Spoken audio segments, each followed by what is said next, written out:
Welcome to Webstyle Plus. In this video, I will guide you through how to recover a hacked TikTok account. To recover a hacked TikTok account, open TikTok app on your mobile phone. Click profile icon at the bottom right to go to login page. Click login. If you recently used TikTok account, you will be presented with the TikTok accounts at this screen.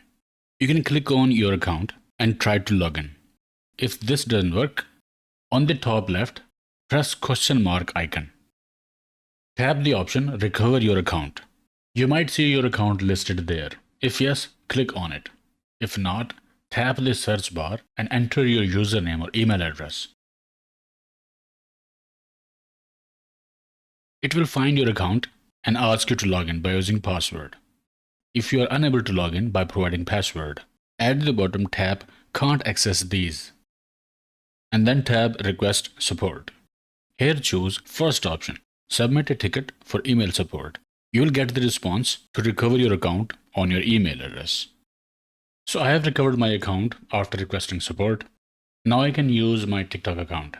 But before that, I will revise my account security and privacy to avoid further issues. Like I will add my phone number to this account and I will add two-step verification to further strengthen my account security. Okay, I hope it helped. Like, share, subscribe, and I will see you in the next one.